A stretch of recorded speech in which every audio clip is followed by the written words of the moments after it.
a gente já setar, é esse o culpado ou é um conjunto todo da obra? Eu acho que a gente apontar um só, a gente está sendo injusto com essa única pessoa, né? Eu acho que é um conjunto de situações. Agora, a gente tende a apontar o treinador, que é o responsável por tudo, é o comandante, é quem decide, é quem mandou bater pênalti, é quem evitou que outro batesse pênalti, é quem escalou o time, é quem fez as alterações, é quem convocou. Então, eu votaria no Ancelotti, o responsável, por tudo que aconteceu. Mas tem muita gente aí também com responsabilidades dessa campanha ruim, mais uma do Brasil em Copas do Mundo.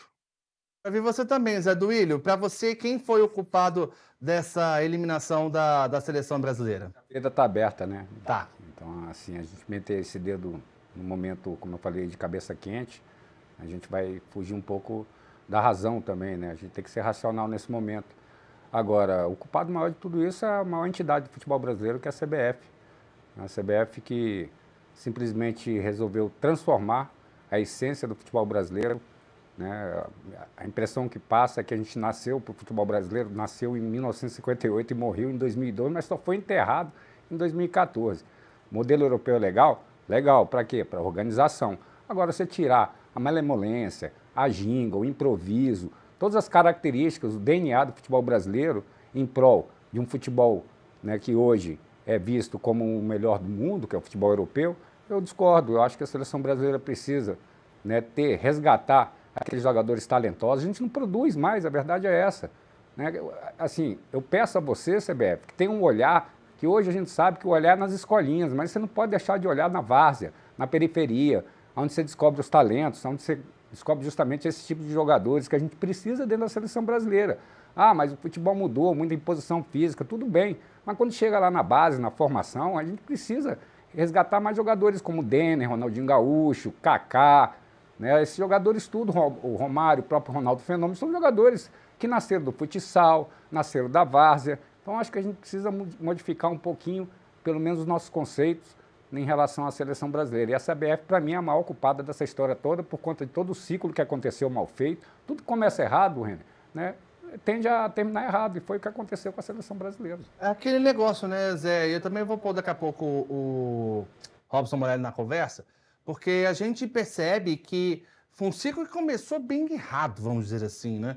Um ano o técnico ia fazer milagre, gente. Muito errado, né? Em um ano a seleção brasileira não ia conseguir o milagre de se readequar, de se manter na jogada. Isso eu quero ver de você também, Robson, porque você está aí na cobertura do dia a dia nos Estados Unidos e também já cobre seleção há muito tempo também. Em um ano seria muito difícil de ser solucionado para a gente poder dizer assim, o Brasil tem um time pronto, tem uma solução. Ficaria muito complicado, né, Robson? Ficaria, eu acho que um ano é pouco demais, e a seleção vem, né, nesse rastro de destruição de outros treinadores. A gente praticamente começa um trabalho seguido do outro, do zero, né, do zero, com outros jogadores, com outra cabeça, com outra forma de jogar, com outra formação. Então, assim, embora tivesse jogadores repetidos da última Copa, é completamente diferente um trabalho do outro. Agora, eu acho que de um ano para cá daria para fazer alguma coisa melhor. Eu vou só dar um exemplo.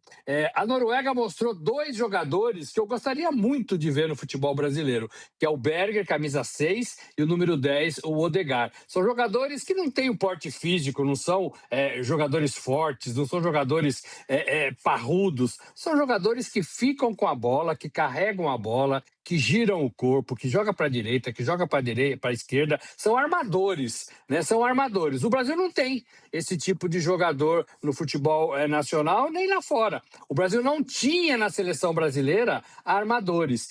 E eu tô para ver uma seleção que ganha campeonato sem ter armadores. O Brasil nunca ganhou campeonato sem ter meias.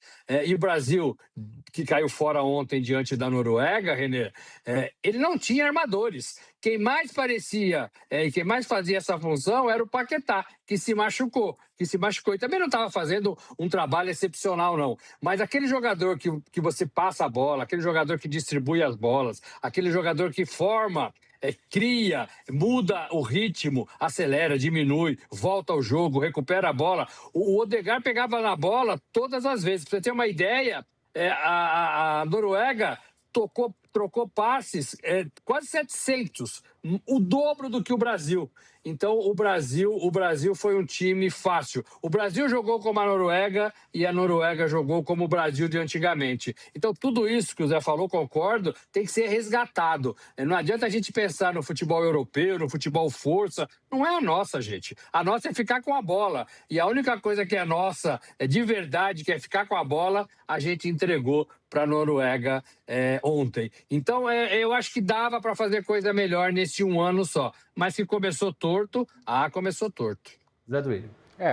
Você vê, né, em relação ao jogo de ontem, era acessível, né? A seleção da Noruega não apresentava muitas consistências, principalmente na parte defensiva. A seleção brasileira tinha jogadores que podiam, né, fazer toda a diferença. Agora a bola pune, né? Quem não faz leva, a velha máxima do futebol. O Brasil perdeu um pênalti, né? O Endrick perdeu um gol cara a cara. Não estou querendo crucificar, como eu falei, eu não gosto de meter o dedo na ferida, principalmente em relação a jogadores, comissão técnica, treinadores. Por isso que eu falei, né, a grande culpada é a CBF. Quem colocou o técnico lá foi a CBF.